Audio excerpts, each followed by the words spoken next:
A fully loaded freight train can weigh 15,000 tons. When it barrels down the track at 70 miles per hour, the force pressing down on those two strips of steel is enough to crush concrete into powder. The rails themselves flex and bend with every passing wheel, moving up and down by nearly half an inch under the weight. Yet somehow, the track stays perfectly level. The rails don't sink into the ground, and trains that weigh as much as 100 houses can stop, start, and turn without the entire roadbed collapsing into the dirt. The secret is those millions of fist-sized rocks you see everywhere along the tracks. If you think they're just there to fill space or look nice, you're missing one of the most crucial pieces of railroad engineering ever invented. In the early days of railways, engineers tried everything to support the tracks: packed dirt, sand, gravel, even concrete platforms. Everything failed. Here's the problem. When a 200-ton locomotive hits a section of track, it doesn't just press down. The force is dynamic. It pounds the rail like a hammer. Packed dirt turns into mud when it rains. Sand flows away from the pressure points like liquid. Concrete cracks under constant pounding and can't drain water. When water freezes underground, concrete roadbeds heave and buckle, cracking the rails. Engineers needed a material that could handle millions of pounds of dynamic force, drain water instantly, stay locked in place, but still be adjustable when the track needed maintenance. That material turned out to be crushed stone, and not just any crushed stone. These rocks have an official name: ballast. And there are strict engineering specifications for what qualifies as proper railway ballast. First, the size matters. Ballast stones are typically 1.5 to 2.5 inches in diameter, roughly the size of your fist. Too small, and they act like sand. Too large, and they don't lock together properly. Second, the shape matters even more. Ballast must be angular, not smooth. When you break granite or basalt in a rock crusher, you get sharp, irregular edges. When those jagged stones are packed together under pressure, they interlock like a three-dimensional puzzle. The sharp edges dig into each other, creating friction that prevents movement. Round river stones don't work. They roll past each other under load like ball bearings. Within weeks, the track would shift out of alignment. Third, the material has to be incredibly hard. Railroads use granite, basalt, or trap rock, stones that can withstand being crushed under thousands of tons without breaking down into powder. Finally, the stones have to be clean. No dirt, no dust, no fine particles. Those would clog the drainage and turn the ballast into mud when it rains.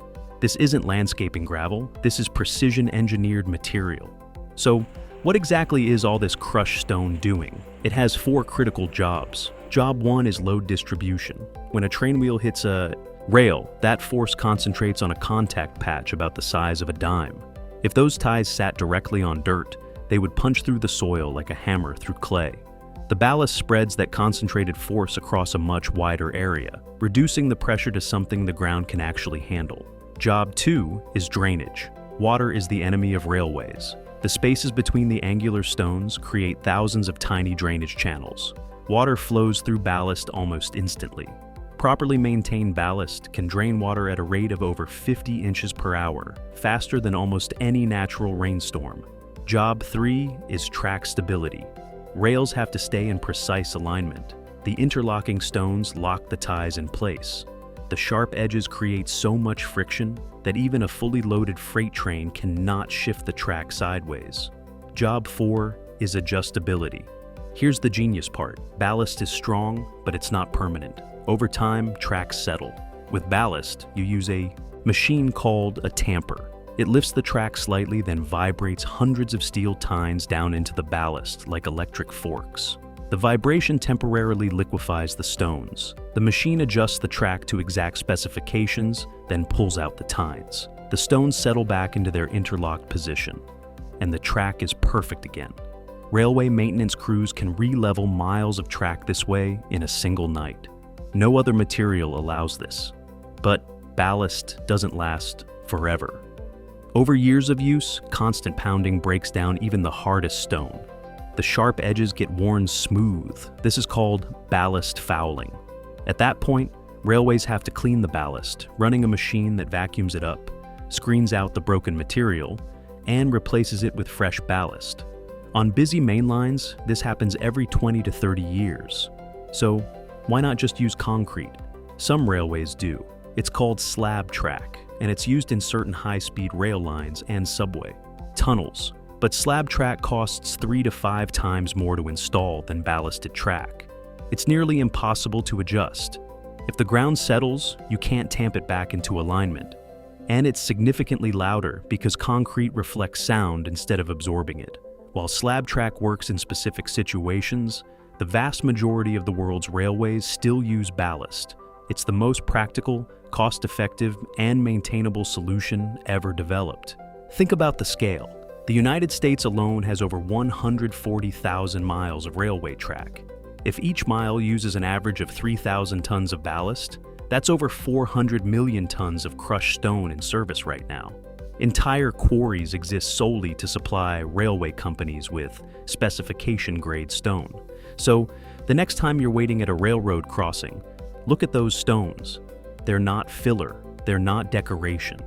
They're a precisely engineered material doing 4 critical jobs at once: distributing massive loads, draining water, stabilizing track, and allowing maintenance crews to keep everything perfectly aligned.